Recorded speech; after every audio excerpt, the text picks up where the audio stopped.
काय का master plan.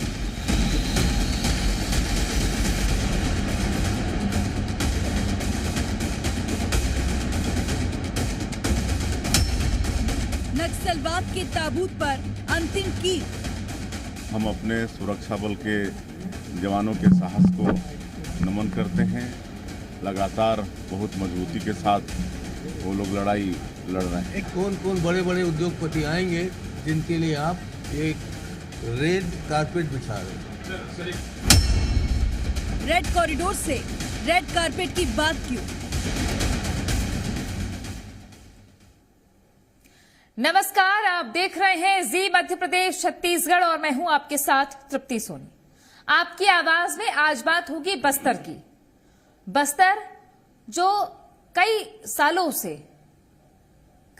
से लगभग 4-5 दशकों से नक्सलवाद का दंश झेल रहा है और अब एक तारीख तय हो चुकी है पिछले साल भर पहले से कि मार्च 2026 तक नक्सलवाद का सफाया कर देंगे बस्तर समेत पूरे हिंदुस्तान में। केंद्रीय गृह मंत्री अमित शाह ने यह डेडलाइन तय कर दी और इसका असर देखने को भी मिल रहा है। शायद सरकार बनने के बाद से अब तक 300 से ज्यादा नक्सली मारे जा चुके हैं। इसके साथ ही इससे दोगुना की संख्या में गिरफ्तारी और सरेंडर के आंकड़े हैं। सरकार पर भरोसा कर रहे हैं गांव के आदिवासी जो भटककर नक्सलवाद की राह पर चले गए थे। लेकिन विपक्ष को यहां शक दिखाई दे रहा है इस बात का कि अगर जंगल खाली कराया जा रहा है नक्सलियों से तो क्या उद्योगपतियों के लिए रेड कारपेट बिछाया जा रहा है? आखिर क्यों शक है विपक्ष को ऐसा और इसकी बुनियादी हकीकत क्या है? पड़ताल करेंगे, आज चर्चा करेंगे। उससे पहले ये रिपोर्ट देखिए।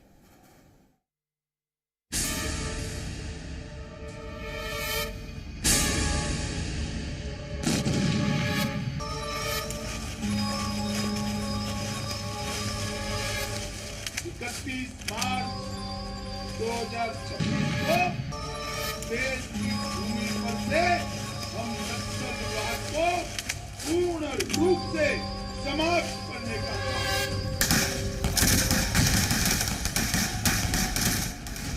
मार्च 2026 यही तारीख तय की गई है नक्सलवाद के खात्मे की। केंद्रीय गृह मंत्री अमित शाह का वो बयान आज भी नक्सलियों के कानों में गूंजता होगा। 31 मार्च 2026 को इस देश की भूमि पर से हम नक्सलवाद को पूर्ण रूप से समाप्त करने का काम करें। शायद सरकार में बीते 1.25 साल में करीब 300 से ज्यादा नक्सलियों का एनकाउंटर हो चुका है। करीब 500 से ज्यादा नक्सली सरेंडर कर चुके हैं। गिरफ्तारी भी लगातार चल रही है।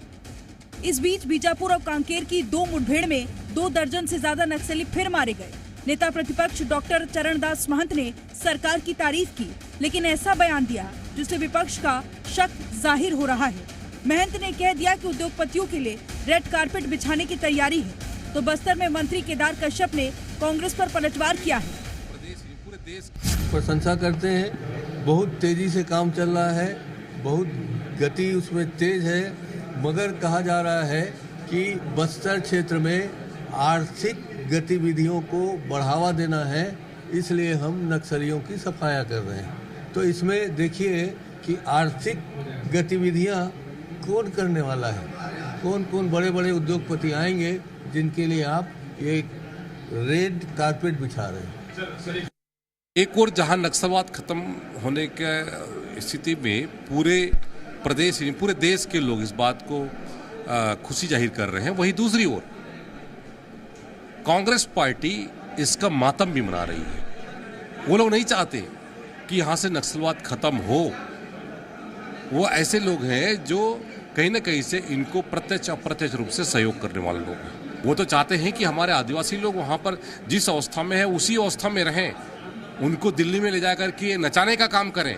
ये इनकी मानसिकता, ये कहीं ना कहीं से इस सामंतवादी मानसिकता है। विपक्ष ने पहले कई मुठभेड़ों पर सवाल उठाए। अब जवानों के दम पर बस्तर नक्सल मुक्त होने की दिशा में है, तो कांग्रेस को लग रहा है कि संसाधनों की लूट मचेगी।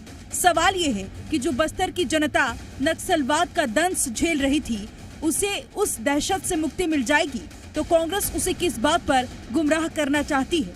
सत्यप्रकाश, जी मीडिया।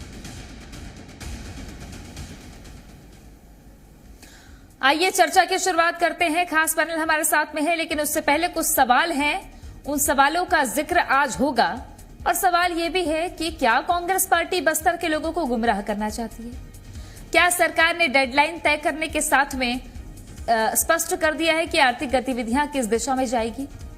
और अगर नक्सलवाद एक बड़ा नासूर बना छत्तीसगढ़ के लिए, पूरे देश भर में यही पहचान रह गई थी छत्तीसगढ़ की कि राजधानी में उतरे तो नक्सली गोली मार देंगे, ऐसा तो अब है नहीं और ऐसा होना भी नहीं चाहिए। इसलिए पूरे हिंदुस्तान में अगर ये छवि जा रही है कि नक्सलियों का खात्मा हो रहा है और छत्तीसगढ़ संभावनाओं का गढ़ है, तो फिर